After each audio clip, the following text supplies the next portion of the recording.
Brian, Rob, J. King, and Sam Packard present Steel Bottle, Steel Bottle, Boston Celtics, Steel Bottle, Steel Bottle. Oh yeah! Steel Bottle, Steel Bottle, Boston Celtics, Steel Bottle, Steel Bottle. And a 19. Jalen Brown, D. White, Crazy Joe. Steel Bottle, Steel Bottle. When Tatum coming back. Ooh,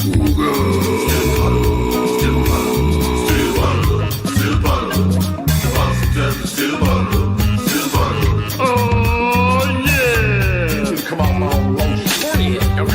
guy wants to lose. Don't get the next generation.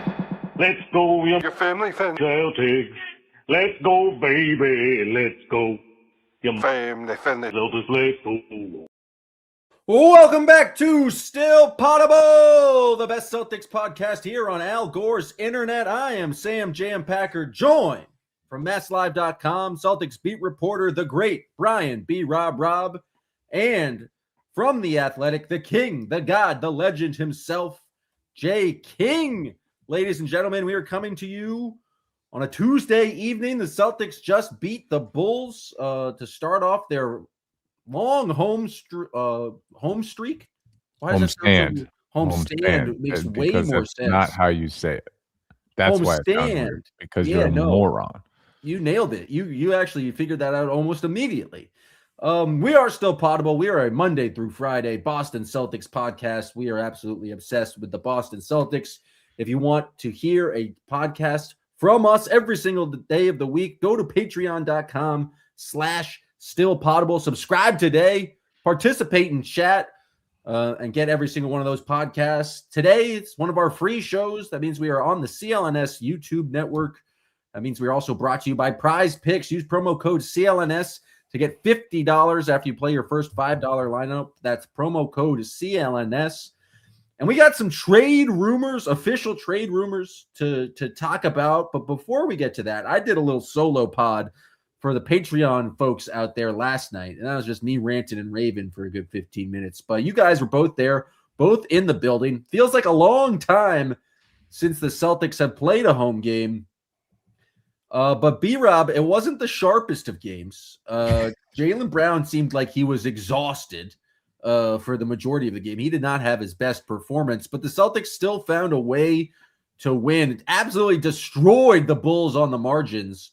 But what was your biggest takeaway from what was a pretty easy victory over the Chicago Bulls? Yeah, that was just brutal to watch for the first two quarters, to say the least. Atrocious basketball game. It felt like a terrible night. Anthony Simons saved me from losing my eyes. Yeah, and that's kind of the story. I mean, for me, that was a story. Like Simons, we've talked about him a bit over the last few weeks, but he has been a consistent bright spot, and that for him to erupt like that in the second half of that game when literally no one else had it going in that game, period. And so that way for them to cruise to the win like that, it just kind of puts a nice bow on what was a great December for him. And now it looks like his stock is rising in this rotation as by the game, it seems like. And Joe has just been hyping him up, hyped up the defense after the last game. The bench has become a huge strength for the Celtics, which early in the season, I'm not sure a lot of people saw coming. No one. After all the talent they lost, and then the first few weeks of the season, like minutes with Garza were a disaster. Minutes with Garza and Simons together were a disaster. And now those guys are playing in lineups that just kick ass every night. It's stunning. It really is. Hugo Gonzalez helps seemingly every time he's on the court. Baylor Shireman has contributed in spot minutes. Josh Minot has had some strengths. He hasn't even been in the rotation lately. It's just a deep team. And Simons, like, he definitely still has some defensive limitations, but he's competed. And I think beyond that, he's just been willing to submit himself to the team concept, willing to come off the bench, willing to give up some of his touches. And then you've seen it a handful of times. He just ignites. And to have a guy like that off the bench who's not just chucking, it's not like he's an inefficient chucker off the bench. He's an efficient guy, and when he goes off, he just goes off. Like when Anthony Simons gets hot, there aren't many guys who get hotter than he does. So that's what happened to the Bulls. Bulls got the worst of it. But yeah, that was an atrocious basketball. I figured it would be an atrocious game. So in the Celtics locker room after they beat the Kings, so this was before they finished the road trip in LA. They were talking about how tired they were going to be on the first game back from the road trip. Put that out into the air. That's just like self-fulfilling prophecy. Because they were so they normally fly right after a game, but because it was a 5-hour flight from LA to Boston, they flew the next day, landed around 8:00. So basically they spent the whole day flying. And then it was basically like the road trip was still going. Like it was the sixth game of a road trip, because it doesn't feel like you're at home when you just land at 8, probably go to bed short time after that, wake up and just go to work again. And so they were talking, some of the guys were talking about how brutal that travel was, and you could see it. Like Jalen had nothing. That was his worst game in a long fucking time. Like he has been locked in, he has been dialed in. He did not treat Modest Bazelis like he treated Kawhi Leonard. Let's just put it that way. He did not have that same energy for that one. And Derek White, like he was off for most of the game. There was just no energy. They're lucky that the Bulls suck. And the Bulls are so bad. They just don't have anyone other than Bazelis who it scares you. And they just got torched on the offensive glass. That was the impressive part to me of the Celtics. Like I don't even know if their defense was good. The Bulls were 2 for 20 from the arc at one point. They were getting a bunch of open looks. I know they didn't shoot well and were inefficient, and scored 33 first half points. But I don't know how good the Celtics defense was. But to hustle like that on the glass and to dominate the glass the way that they did when you're coming off the tough travel day and the long road trip and it's your first game back, Joe likes to call those mindset wins, and I think that was a good mindset win. Yeah, 14 offensive rebounds in the first half. I think ended with 20 with the game. Like I said, it was a completely like a margin victory. The Bulls took 86 shots. The Celtics took 104. Like that feels like a much wider gap than we've seen the Celtics have against any opponent this season. 20 offensive rebounds to 6. And that, like I said, when you're fatigued, when you're fighting through it, to then win the hustle stats like that, that's just great stuff. And the bench has been doing it consistently. Like this is going on close to a month now in this stretch where the starters haven't needed to be picked up every game like this, but this is at a point now where like all the leaders in the last month on this team and like net rating and stuff it's all bench players, because that group has been consistent, whether it's Simons, guards up for these last 7 or 8 games. Ugo's been, a monster in that area all year long, but now he's getting more minutes, but it's been there every given night. And now these are the games that take advantage of it. And if you look at the schedule for the rest of the month, Packard, it's like these games are there for them to take pretty much all the way through, outside of a couple high-profile ones. And it's important to win the games where you don't necessarily have it. And especially, I feel like they've struggled in games. Jaylen Brown has pretty much brought it every single game, but in games when Jaylen brings it and then either Peyton Pritchard or Derek White doesn't have it, I feel like that's when they've played the much closer games. And so having a guy like Simons who can come in and score 18 straight points, who can knock down 8 threes, I think is important for them. And that brings me to my next question. Jay, I feel like if we had to rate like the Celtics' motivation to trade Anthony Simons at the start of the year, it was at like a 9. Where do you think that rating is now? Like how eager do you think the Celtics are to kind of get hit under the luxury tax, maybe flip him for a big, or has he played well enough where it's just like they are more comfortable just kind of letting it ride with him still on the roster? Before we get into that, I just want to say one more thing about the second unit and their success lately. Actually, 2 more things. Number one, What do you think the Celtics' offensive rebound rate is with Luka Garza on the court? 72. Yeah, I was gonna say 70%. Offensive rebound rate? I don't know. 72? You wouldn't frame the question that way if it wasn't obscenely large. 72 would be like double the greatest in NBA history. Not really double the greatest, but let's say what's good? Like 20, like 30, so I'll 30%? read you the top 5 offensive rebound rates by team. Rockets 40.8%, Pistons 36.6, Blazers 35.6, Hornets 34, and Suns 34. I'm going to do this Price is Right style. So if you go over, you lose. I'm going to say with Luka Garza on the court, they're at a solid 33.33%. I'm going 43%. 37%, which would only be trailing Steven Adams' Rockets for the season. The Celtics as a team are 6th in offensive rebound rate. That's a huge piece of their success. And what's most impressive to me, this is the second point I want to add about the bench. What really stands out to me is all these guys know their roles. And it's super impressive because Anthony Simons was the leading scorer in Portland. He was the go-to guy.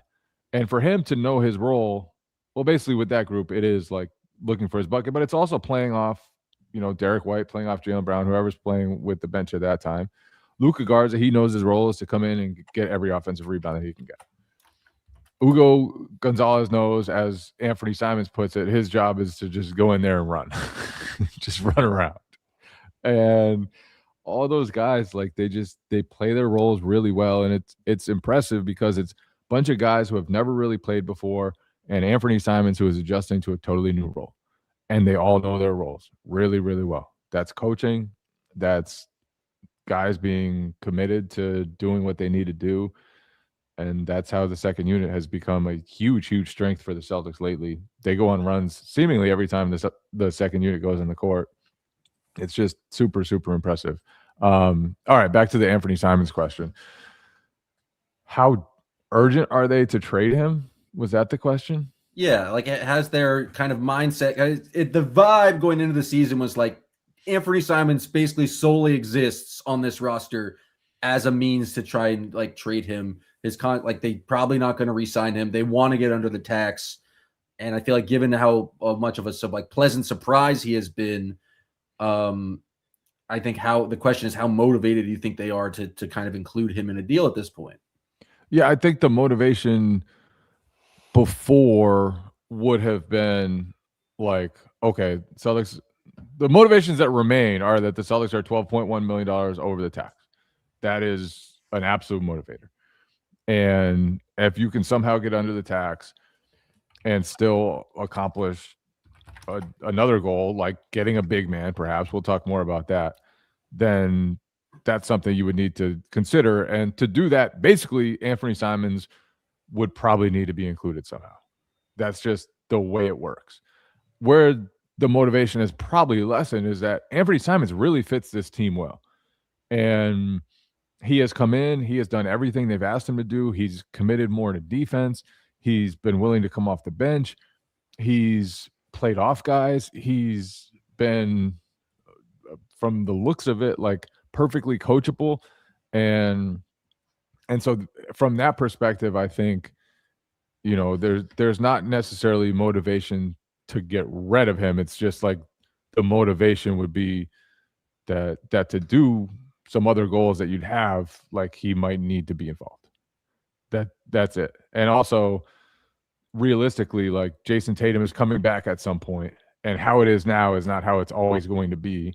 He's on the final year of his contract, and as well as he's playing right now, it's not going to be like this forever because Jason Tatum is going to come back. Some of those scoring responsibilities are going to go to him. A lot of those scoring responsibilities are going to go to him. Guys are going to get pushed down a rung, and then you might not need as much of Simons.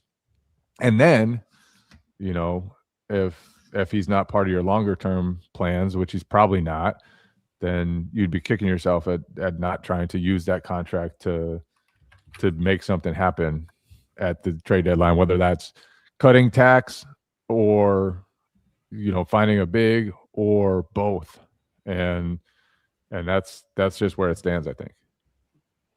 Yeah, I think the biggest thing that has changed on top of that now is just like before the season, no one thought this team would be here at this point in the season as far as where the standings were.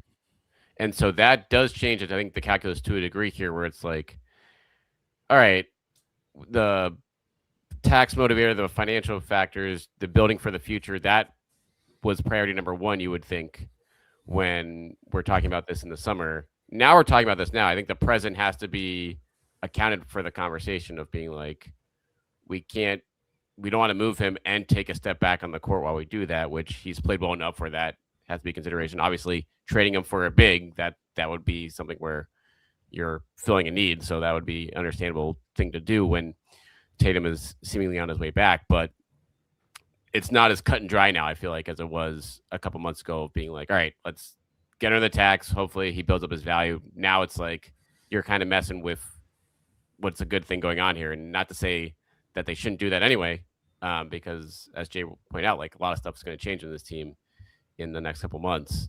But now you're not just like getting rid of him just to get rid of him from a financial standpoint, because not that he's been a world beater here, Packard, but he's like, this is still, this team is rolling right now, and you want to. I'm curious how much they want to ride that wave while it lasts up until the trade deadline at this point. I would also guess that other teams have taken note of how well the Celtics have played with Anthony Simons on the court. Yeah, certainly. Because that was a huge question about him, is how much does what he does impact winning? And there are a lot of other reasons why the Celtics have played so well with Anthony Simons on the court. But one of those is that he has just been really good. And he's competed, at least defensively. He's just an insane shooter, like just a fantastic shooter. And he can shoot off ball. And to me, like the biggest thing that teams should take note of is like, he's been willing to do all of it. He's been excited about the challenge of learning how to be part of a winning team. And like he's just had the right mindset and attitude from the start, from the time he showed up in Boston. And combined with his talent, like you can turn that into something if you're another team, and the Celtics have turned that into something. What's his bird rights situation be, Rob? Like, could a team and so the team acquiring him could have his bird rights, making it, because that'd be a nice little thing if you're a team trying to trade for Anthony Simons, you have his bird rights, maybe you can extend him. I have no idea what his number is going to be in terms of AAV over his next contract, but it would shock me if he got close to the 25 or what is he making, $27 million this year? Yeah, when honestly he's playing well, it wouldn't stun me for that number to be cut like in half. Like just be like I don't know who's gonna give him above like a full mid-level exception. I mean, just because not because it's more just the depth of the position around the league right now. It's like, is he a starting point guard? Which teams actually need a starting point guard or a six man? And now with the spending that we've seen that is trending down beyond like the top-notch talent here around the league, his situation is fascinating for him. His reps right now, and I don't know, like that all would be part of the consideration here of like, okay, the assumption here is he doesn't have a future here. I would lean with like Jay on that. I think that's still the guess, but like, is he going to just be, his number is going to go down like a guy like, I don't know, like Dennis Schroeder over time or something like that, where you think he's this $25 million player and then the market opens up and it's like, well, actually now you're just a mid-level or less. So Dennis Schroeder got $15 million a year. Yeah. But he turned down 4 for 80. Karis LeVert got close to $15 million a year. I think that's a fair range for him then. That would probably be Nickeil Alexander-Walker is a different type of player, but like $15 million a year. Yeah. So in the 10 to 15, and again, it depends. And that's why if you're Simons, you want to go to a team that wants you, because the bird, it's much easier to sign that deal with someone with bird rights. If not, you got to have to hope someone has either the mid-level or just open cap space to sign. Say he loves it here. Is there a chance the Celtics are like, well, 4 for 50 for an extension? Like, we'll do you a little bit under your value, but we'll give you 4 years because we just like a guy at that price, at that number. Like, what is it? Do you think there's any chance? they try to give that type of deal. It doesn't seem likely to me. And like, as well as he's played right now, Jason Tatum is coming back. Who? And Jason Tatum is going to move everybody down a rung. And that means that Peyton Pritchard could be coming off the bench. And like, you're not going to need the bench scoring guard anymore. You're just not. And especially considering how much he's going to make, considering how much they already have committed next season and beyond, like, I don't think it's feasible to bring him back and pay him a significant amount of money. I just don't think it is. As well as he's played, as well as he's fit, as happy as the Celtics have been with everything that he's done, I just don't think there's a long-term fit, because what he's doing today is not what he will be doing tomorrow. And you need that money for a center. Like, I agree with, like, that would be a great deal, and I think that'd be a deal that he might consider taking if it was on the table for a center, because it's like, I don't know if that money's going to be out there long term anywhere else. But when you have the two supermaxes on your books and Derek White, if you want to get any type of upgrade on center that's making anything over $10-15 million a year, that's where that money has to be allocated to. And so if you give some of that to Simons, and then now you're up closer to second apron territory again, we know that's an area they are going to be wanting to stay away from, and maybe going much further in a different direction. So yeah, I'm with Jay here. It's like, outside of them moving on from another guard, which I think we can all assume it's probably not going to happen anytime soon, then his long-term future here is still very much a big question mark. Speaking of needing a center, could that center be Ivica Zubac? We'll answer that question, but first, I need to tell you guys about Prize Picks. Prize Picks is the best place to take your takes to the test. This episode is brought to you by Prize Picks, and whether you're starting a new routine or making player picks for the first time, trying something new can be hard. But in life and on Prize Picks, it always feels good to be right. With high-pressure playoff matchups every weekend and elite hoops action almost every night, the action never stops. And with Prize Picks, you take control. Prize Picks is a very fun way to get involved in the action. All you have to do is pick more or less on a multiple player stat projections, and you could be making money. Prize Picks is extremely flexible. You can pick a number of different stats. You can even go across sports. Maybe if you want to do a little Jaylen Brown, Drake May, have some fun on a slip this weekend, you can do that on Prize Picks.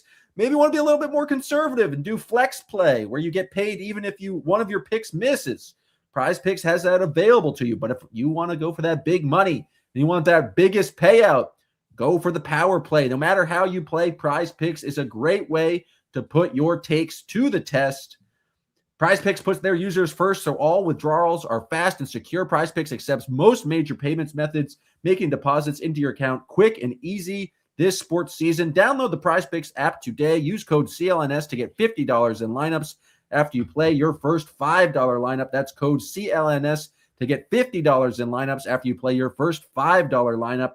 Prize Picks, it's good to be right. Now, I mentioned a center. The rumors out today, the scuttlebutt, Mike Scotto.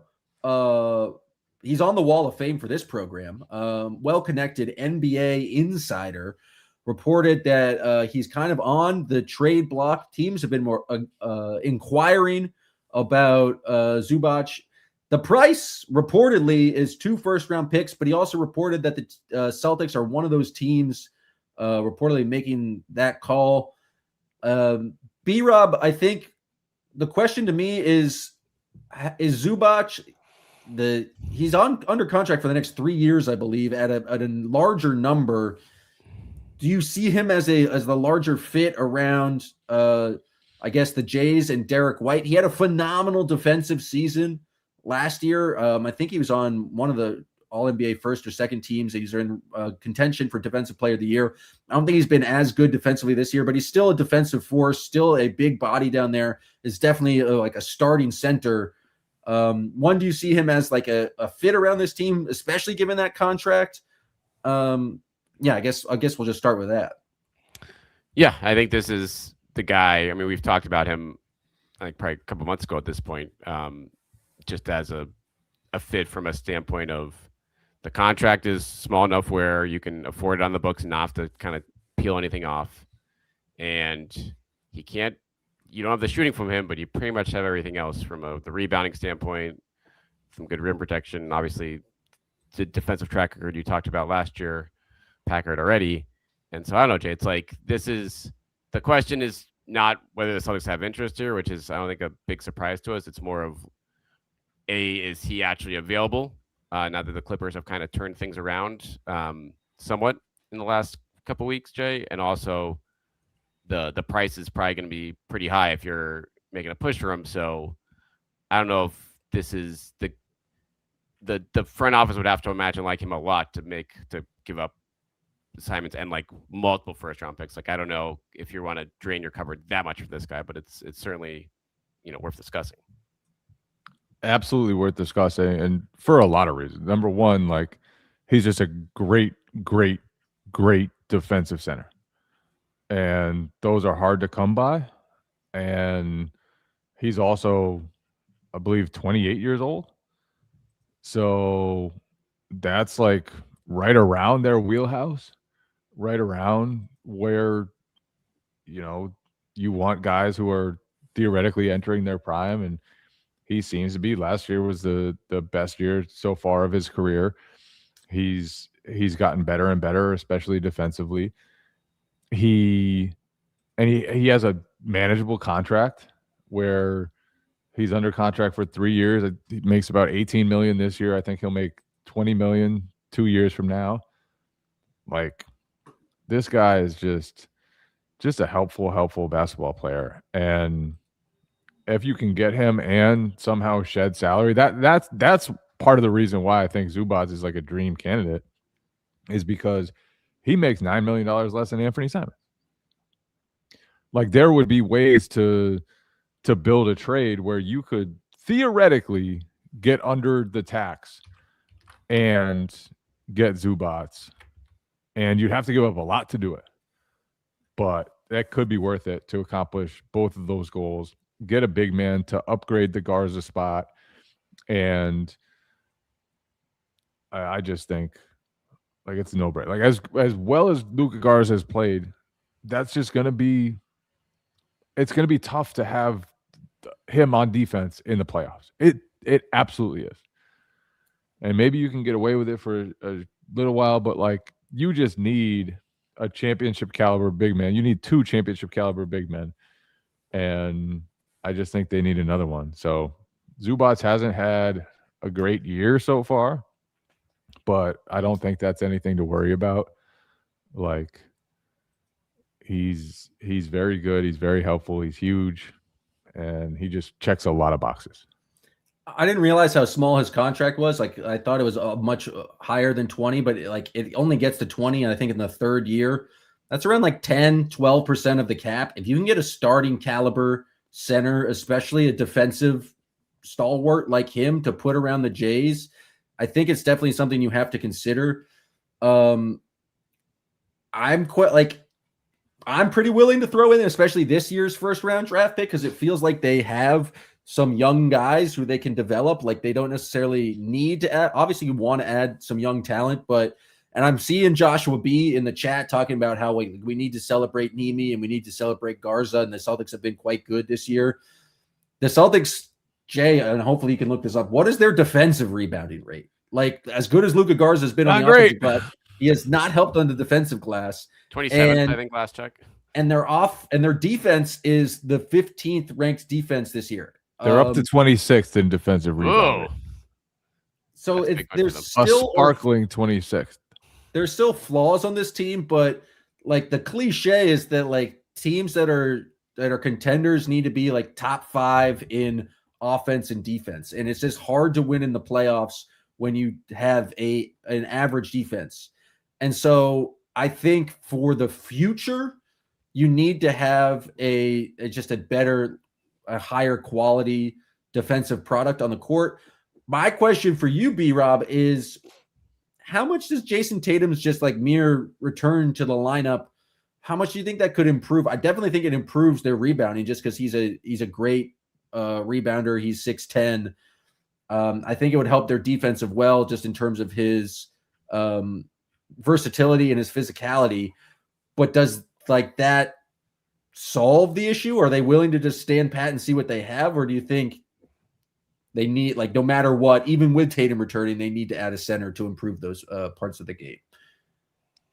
I think you owe it to this team at this point to add, and to the degree of which, if this is there for them, I think as well as they've played this year, it's like the added incentive to like push some of these draft pick chips in now, because you have all these young guys on your roster that are building and you have a pretty big opening in the Eastern Conference this year, on top of having a guy like this under contract for the next 2 years as well. So if it's like Garza is a great story, Simons is a great story right now, but when push comes to shove, are those going to be guys that you can trust in a playoff game versus a guy like Zubac? And I think that's with the big picture questions that the front office is going to have to answer right now. Is like, I think you're leaning towards that. You're not building a feel good story here. You're building like, okay, who puts this team in best position to win when things count, and that may very well include this year as well. So I think you have to address this area.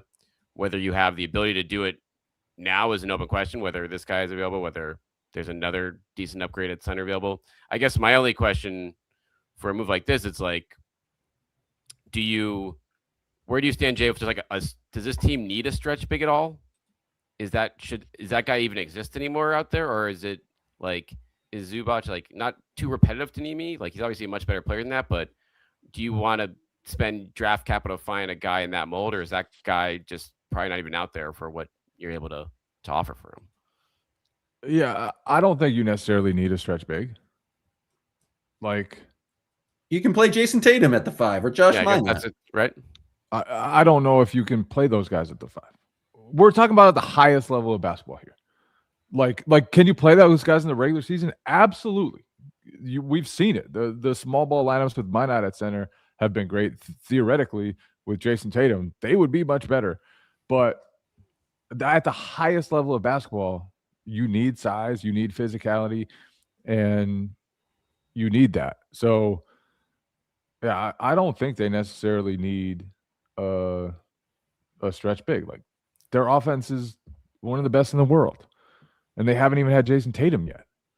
Like, I do think they need more dynamics to their offense, but I think Tatum will bring them a lot of that. He'll be able to post up. He'll be able to get in the paint more. He'll be able to draw free throws. He'll be able to do a lot of things that they need. And then the offensive rebounding is a huge piece that they haven't had lately. And that's changed their offense. And that's changed. Like, they have more of a margin for error in other ways because of all the offensive rebounding that they have on the court right now. And Zubac is another very good offensive rebounder. He's a force on the glass. Not quite probably what Garza has done, but close there, and just much better defensively. I'm seeing a scorched source say 2 firsts for Zubac would be smoking crack, an overpayment. I'm less attached to these Celtics first-round picks just because I think they're going to be later in the first round just because how competitive they are. And I'm like, who would they be targeting with first-round picks? They would be targeting bigs who could go along and play on the same timeline with Jason Tatum and Jaylen Brown. You're not necessarily going to get that in the draft.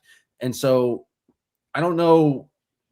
I think one thing is, like, I don't know who the other big man out there really on the market is. Like, it's a highly valued position. Size matters. Josh in the NBA says the highest levels of basketball have who at center that we were worried about in the Eastern Conference that Kaden Garza and Ugo can't shove? Jalen Duren.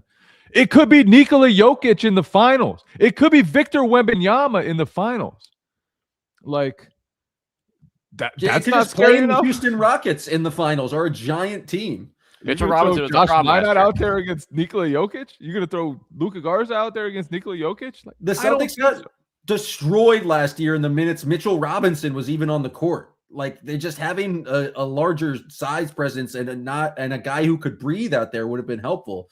Like, there's obviously they need a big man. They need a big man to play around Jason Tatum and Jaylen Brown. I don't think like trying to get that guy via the draft makes a lot of sense, but I don't know who the other necessarily available big men are.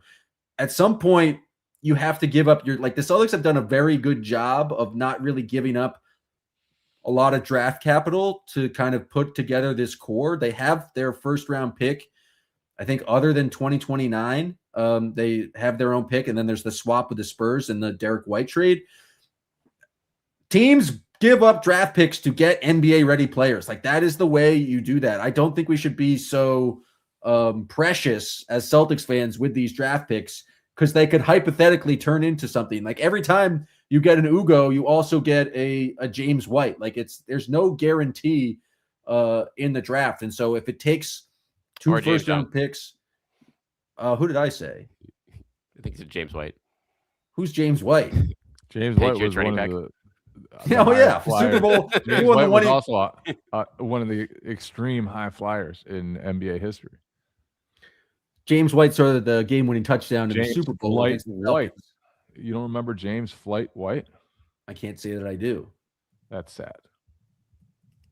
Well, you live and you learn. I just don't know who the other kind of big men who are available.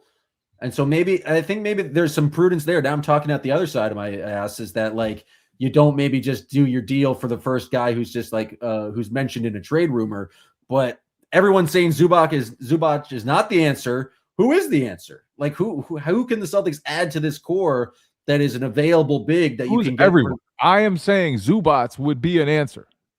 I don't know if he's everyone the answer because the answer suggests he would absolutely give you a title.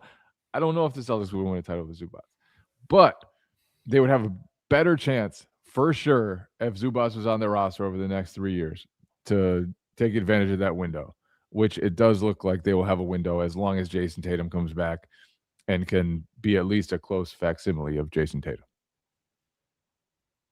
I don't know. He's probably the best realistic name on the market right now at that position, at that price point. And so if you're talking about other options, they're going to be not as good as him. Like Gafford, that's a step down. You go down to like cheaper guys, like Day'Ron Sharp. I mean, that's a situation where if you're going bargain basement hunting, then you don't have to move. I guess the upside of something like that is like you wouldn't have to necessarily move Simons or something like that for a guy like that if you just want to add another piece, an alternative. But is that a guy you're going to be able to trust in a playoff game either? Like, probably not. So if you want to get serious about contending against like the Jokic and the Wembys of the world in a finals matchup or a Chet, then you thoroughly have to inquire about the guys like this. And like I think he makes sense. Like $18 million a year for a starting level center is just like that's the price you pay. It's a good deal. It's a great deal. You throw in this year's first round pick and like a 2031 first round pick, and then I think it's certainly a possibility. I don't know if the Celtics are desperate to make a move, but it's certainly intrigued by the possibility of adding Zubac at this point. But we'll see. Again, he might not even be available. We might be getting way too ahead of ourselves. And how shocking it is that we're talking this much about a trade rumor. No one in the NBA media likes to talk about trade rumors. Let's talk Trae Young as well. Where would Trae Young possibly go that should worry the Celtics the most? I don't even think there's a spot. That's my answer. Like the Washington Wizards, Trae Young to land somewhere. It's like literally. I guess Trae Young has had his moments against the Celtics over the years. I just don't think those. I have been one of the biggest Trae Young haters in the world. I feel like he is getting wildly disrespected. Wow. With the level of interest that is seemingly out there. Like Trae Young is damn tough to stop. And he makes his entire offense damn tough to stop.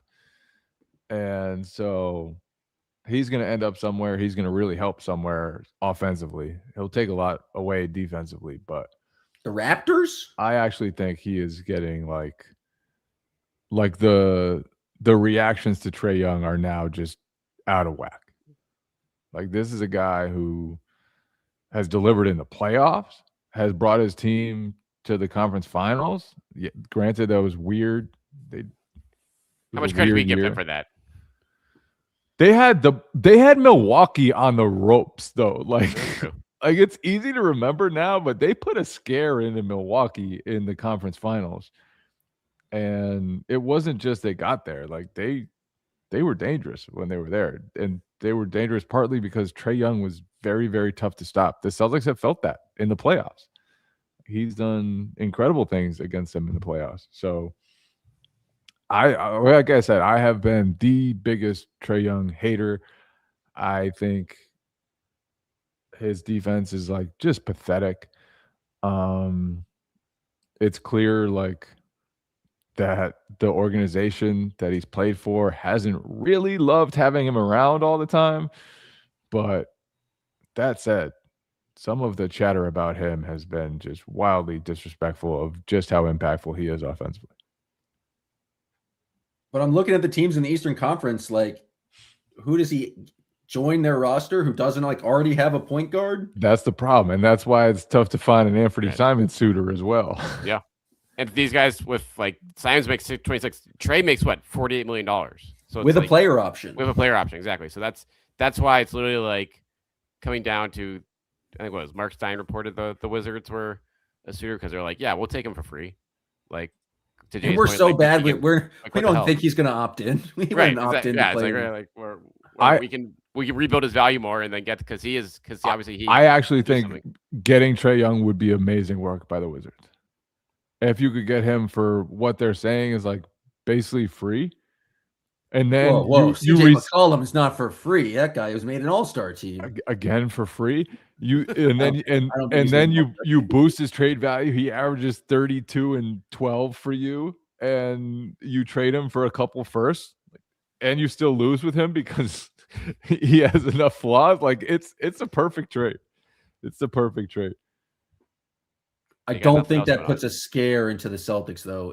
I'm not ready to defend that Alex Sarr, Trae Young pick and roll, but I don't think it necessarily changes the Celtics' prospects in the Eastern Conference. Yeah, I think Toronto's the only team where you could be like, as you brought Packard, like he can maybe an upgrade over it quickly, but there's been no rumblings there, and that team's already got too much money in the books as is, so they're probably out too. Well, it's tough for the Atlanta Hawks. Maybe a Trae Young, Anthony Davis trade. I don't know if it makes any sense with Kyrie. It's fascinating the value of certain guys. Is certainly they just get to a point reputationally where it's just like it's not sustainable. No one wants Trae Young anymore, which is kind of a lot of good guards along the league. A lot of talented basketball players in the NBA, I would say. Hard to make it in this league. Anything else, boys, before we wrap it up? Any other observations from Celtics Bulls? Anything you're looking forward to? Too bad Jokic got hurt before he came into town. Always seeing Jokic play is one of my favorite things. But you guys have anything else before we end this podcast? Just devastating. Sucks. Wembanyama better come back before the Spurs come to Boston. That's all I got. Have we seen an opposing all-star at the TD Garden this year? Feels like Jalen Brunson. Yeah, Jalen Brunson. That's like him and Maxey are pretty much it. And the Houston Rockets came in and clobbered the Celtics. Did Embiid play in Boston? Yeah, wasn't he really bad? He was terrible. He had like 4 points, right? We're talking about all-stars here, Jay. All right, folks, that's going to do it from us. We really appreciate everyone participating in the chat, everyone who subscribes. If you want a daily show from us, go to patreon.com/stillpotable. Be back tomorrow on the Patreon with a little post-game wrap-up of Celtics Nuggets. We'll have free episodes for you twice a week. We really appreciate everyone who subscribes, reviews, gives us a rating. That really helps boost everything and helps us continue to build this little Celtics podcast community. We appreciate you guys for tuning into this episode of Still Potable. Still potable, still potable. Welcome to Bottle, to Bottle.